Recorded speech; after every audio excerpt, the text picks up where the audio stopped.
Peeps, there's a saying that says perception is a hell of a thing, because, for example, Jamaicans say they want a better country and they want a country that is crime-free, but we are not very serious in playing our individual roles in fighting crimes. Not for our brothers and sisters and uncle and nephew and friend and criminal, and we not shoot them out, you understand? So we're very complicit, but we want crime to improve. Many of us clamor so we want justice, but the truth is many of us like the perception of justice and we only want conditional justice. Many of us say the artists them nowadays now produce no good song, them now voice no good song, be a crap them are produce, but the youth them out there we make good quality, conscious, uplifting music. We not buy it, we not support it, we not highlight it. So we like the perception of good music, but we not support good music. It's all about perception. I don't know about other channels, but when I do certain videos, people tend to complain.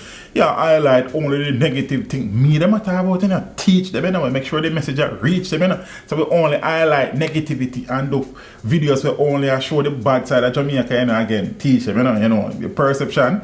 Zine, but the truth is that when we do videos with positive uplifting message, none of them now watch it. So them like the perception of Jamaica is a perfect place, but them don't willing to accept, say, yo, that's another situation. Watch it now. So I did a video the other day about Jamaica crime time news. I'm going to do a video now highlighting some positive things in the country and compare the numbers for these videos in a few days and see which one of them get the most views. Perception. 6-story towers for Spanish Town and the University Hospital of the West Indies in $31 billion hospital upgrade plan. Sound good? 2 of the island's major hospitals will benefit from 6-story towers as part of the largest upgrade and build-out of health facilities in the country in 60 years. Minister of Health and Wellness Dr. Christopher Tufton gave an update on the massive infrastructure overhaul that is estimated to cost roughly $31 billion and is slated to get underway in 2022 and run for 3 years. Both the Spanish Town Hospital and the University Hospital of the West Indies will have 6-story towers constructed at their current locations. The Spanish Town Hospital, which was built in 1952 with a capacity of little over 200 beds and now has more than 430 beds, will receive the largest infrastructure work of the project. The proposed new building is expected to encompass the construction of a 6-story modern facility. It will include several points of access for staff and patients. With the new upgrade, services including neurology, oncology, cardiology, ophthalmology and psychiatry will be offered to meet new and growing demands of the parish of St. Catherine. The University Hospital of the West Indies, on the other hand, was built in 1948 as a 200-bed facility, which has since grown to over 500 beds. It will benefit from a significant upgrade under the hospital redevelopment and modernization program. Some $4.9 billion has been allocated for the upgrade of the building and equipment, and the project is in the design phase. The upgrade will include a new 6-story, 120,000 square feet medical facility that will accommodate an additional 40 medical and surgical beds, improvement to outpatient or ambulatory surgery, lecture rooms, conference room, and upgrading of the cardiology hybrid interventional surgery room and the neonatal intensive care and administrative departments. Not sound too bad. Perfect pitch. Recording studio opens at Metcalfe Street Juvenile Remand Center to help rehabilitation. Now this is music to my ears. Just under 100 inmates at the Metcalfe Street Juvenile Remand Center in Kingston were officially handed a ticket out of a life of crime and delinquency recently. This through the opening of Black Diamond Recording Studio at the facility, which officials expect will greatly assist their rehabilitation. Officials are optimistic that the youngsters, who oftentimes face discrimination and are sidelined when released from penal institutions, will be empowered with musical skills and have the ability to lead successful lives when reintegrated into society. The studio was birthed out of a partnership with the Ministry of National Security, dancehall star Agent Sasko, the Digicel Foundation, and the Department of Correctional Services. Digicel Foundation delivers $28 million in fundraising ahead of the holidays.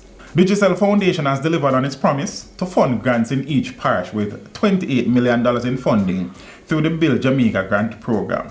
9 of 14 community-based organizations received checks for $2 million each on December the 3rd when they stopped by the Digicel Global Headquarters in downtown Kingston. The Digicel Foundation launched its call for application in July of 2021 with over 75 submissions from across the islands. Groups from Kingston, St. Andrew, St. Catherine, Portland, St. James, Westmoreland, St. Mary, St. Anne and Clarendon were in the first cohort which collected their checks. Usain Bolt Foundation to donate $20 million worth of supplies to schools. Mountain View Primary and Infant School in Kingston has received stationery supplies donated by the Usain Bolt Foundation. The items include one cartridge-free Epson printer, one projector and 5 reams of paper. The handover ceremony was held at the school on December 9th.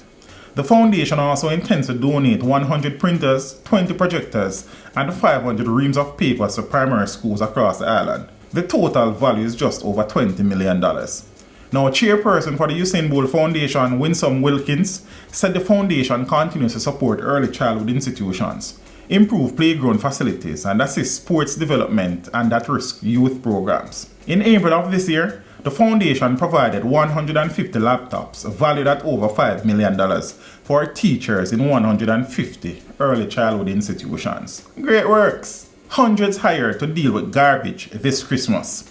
500 street sweepers have been employed and deployed across the country in anticipation of the increased volume of solid waste expected to be generated over the Christmas holiday period. The announcement was made Tuesday by Minister of Local Government Desmond McKenzie, who said additional funds are being made available to the National Solid Waste Management Authority, NSWMA, to facilitate the employment of the sweepers, who, he said, has been assigned to various locations across the island over the past 10 days. We are concentrating the efforts in the main town centres and the thoroughfares across the country to ensure that sweeping is done on a regular basis, McKenzie said. He explained that the additional sweepers would complement the existing workforce. McKenzie also disclosed that more than 300 private dumper trucks and garbage trucks have been engaged by the NSWMA and will be deployed across the country to assist in the public health drive, including the removal of bulk waste. $189 million government allocation to assist needy Jamaicans for Christmas. The 63 Members of Parliament have been allocated $3 million each for a total of $189 million through the Constituency Development Fund, CDF, to provide food packages for needy constituents ahead of the Christmas holiday. Finance and Public Service Minister Dr. Nigel Clark made the announcement of the allocation during a brief statement in the House of Representatives on Tuesday. He said the funds will be taken from the $1 billion that was allocated in the third supplementary estimates to provide food packages to Jamaicans most impacted by the COVID-19 pandemic. 600 families receive food packages from New Fortress Energy, FFP. 600 families registered on the government's PATH program, as well as shut-ins, have expressed their gratitude for the generously packed food hampers that they received from natural gas provider New Fortress Energy through its foundation in time for the Christmas holidays. The packages, which were distributed in Clarendon, St. Catherine and St. James, in partnership with Food for the Poor Jamaica, were packed with a variety of food supplies and personal care items to last a family of up to 5 people for a few weeks. Teach them! Hey, yo, hello! Send the message and make it reach them. It's teach them. Right here, Warlord representing. Thank you for watching. Like the video before you go. Please subscribe if you haven't done so. And remember to share the video with your friends and family. And browse the channel for more quality content. Until next time, walk good, my friends. Teach them!